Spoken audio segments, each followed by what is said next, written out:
I'm glad that you like Rabbi Tarfon. I also like Rabbi Tarfon. Just say the beginning again, I'm sorry. Then I'm surprised that, as opposed to, Oh, no, okay, the Cohen and Levi.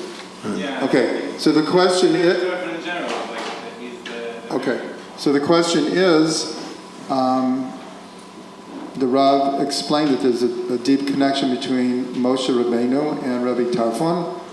Tarfon is Gematria Moshe. But the question was, how do we understand that Moshe is a Levi and Rabbi Tarfon was a Kohen? And in addition, that the root of Rabbi Tarfon was 289. And so the question is, how do we darshan the Vav and the Nun of Rabbi Tarfon in connection with the full Gematria of Moshe? Okay. First of all, the Kohanim and the Levim come from the same tribe. It's all from the tribe of Levi. Number two, Rabbi Tarfon represents the future. And it says that in the future, the Levites will become the Kohanim. So that exactly fits in with Moses, the Levite, becoming now a Kohen in the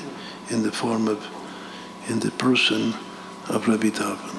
As far as the two last letters of Tarfon, those two last letters serve in Hebrew to diminish the meaning of the root, as in the name Shimshon, which is a little son, or Nachshon, which is a little snake, or Ishon, which is a little man in the eye. Whenever you have a Vav Nun at the end of the word, that makes it a little man. Now, to be a little man in the eye, or to be a little snake or a little son, is not necessarily, means it's not a diminishment of value. Now we're talking about value. Sometimes to be little, it can be even more valuable. It's like the difference between a macrocosm and a microcosm. If Tarav, and this is what the Arizal says explicitly, that his name means the ability to elevate fallen sparks. That's called the concept of prey with an E. To elevate and to prey on reality and take out, which means actually to liberate. To liberate.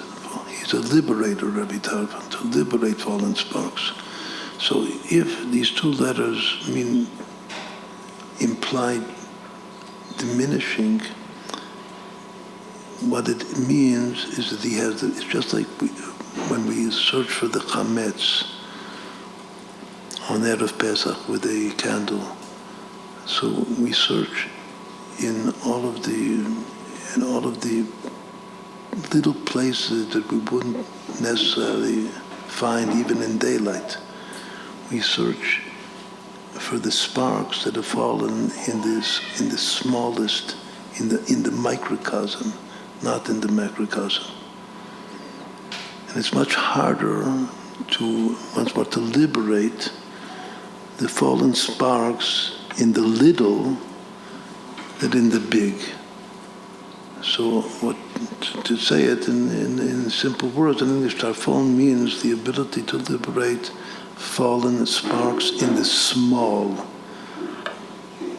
which is in a certain sense greater or a more ultimate task than liberating the big. We're taught that big sparks have already been liberated in the past. But to bring Mashiach is called Pakim Tanim. To bring the Messiah, we have to get down into the small, find the small sparks that still remain. And when those small sparks are liberated, then Messiah will come. So that's the purpose of Rabbi. We'll say one more thing, since we're talking about the kavod of Rabbi Tarfon, that of all the sages, he excelled in honoring his mother.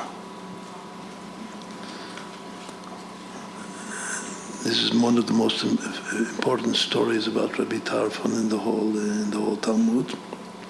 Once his mother on Shabbat was just walking in the garden.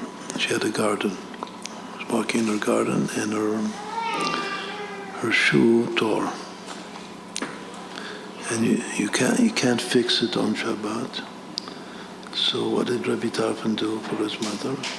He simply placed his two hands under her feet and had her walk on his hands all the way home until she got to her bed.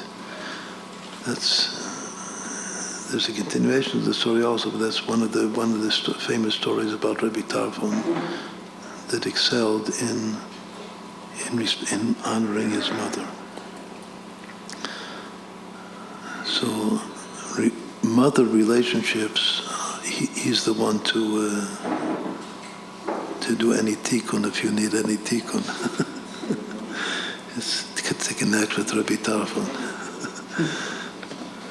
And it says that Moses, we placed him together with Moses in wisdom. But it says that Moshe Zachar Binah, he merited to the mother principle.